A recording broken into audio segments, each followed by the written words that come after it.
I'm Bear Grylls. Now, I'm in one of the world's largest canyon systems, Copper Canyon, Mexico. I'm going to show you the skills needed to survive here.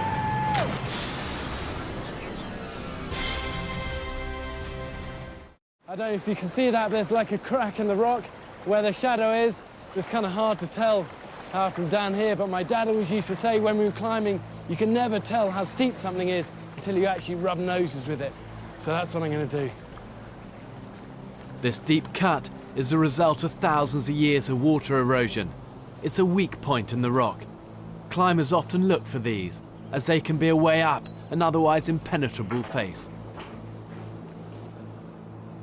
Yeah, it looks like a little bit of a chimney climb up. I just need to get past this first big boulder here. Chimney climbs are where a rock face has two opposing walls, and to climb them takes a lot of practice. Wedge yourself in and then place one foot on each wall and use those to push yourself up.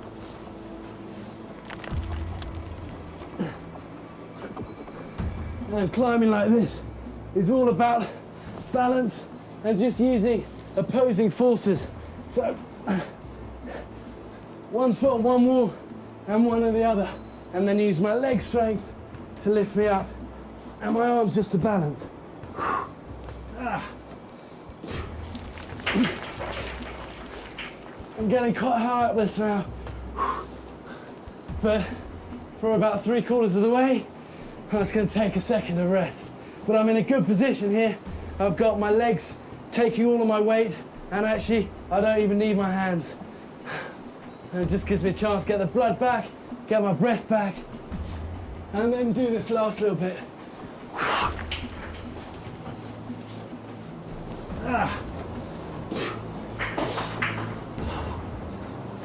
And also up here, it's now getting really wet and slippy. So I just need to watch where I'm putting my feet. I can see daylight at the top. There's a small gap. It's my only way out, but it's gonna be a tight squeeze. Woo! I'm through.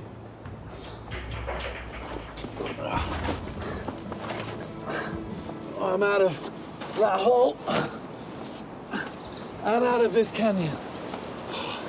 Look at that, that's just spectacular. Oh, it's going to take 2 minutes to get my breath back and enjoy this. I've come down steep mountains and through treacherous canyons, and now I find myself in the middle of lush pine forest. I can really start to move fast now, but even my pace is nothing compared to the Raramuri. They're known as the running people, and they can travel over 100 miles without stopping, and journeys that take them hours would take anybody else days. One of the ways that the Raramuri hunt is just to chase animals over vast distances. And this even works with deer. They'd just run and they'd run until eventually the animal would tire and would slow down, and the Raramuri would be close enough to be able to stone it and kill it. And just imagine the sort of stamina involved to do that. You stand no chance of outrunning a deer, so if you want to eat, you'd need to find something that may not be as tasty, but is a lot easier to catch. Have you ever tried beetle larvae? This is just the sort of place that they like, underneath these sort of oak scrubs, and what happens, all the leaves fall off, and this provides good insulation for these larvae. But I can tell this is a beetle larva just because of the shape of its head. It will have the same head when it's an adult, and also its pincers you can see there, and that's what it will use to eat the leaves. But you can see here all of this brown gunk as well, and this is what it's been eating. But this is absolutely edible, good protein, looks pretty horrible, will probably taste pretty horrible, but it's worth having. Oh God, like an explosion of goo in my mouth. But actually, tastes are like dirt and also a bit oaky.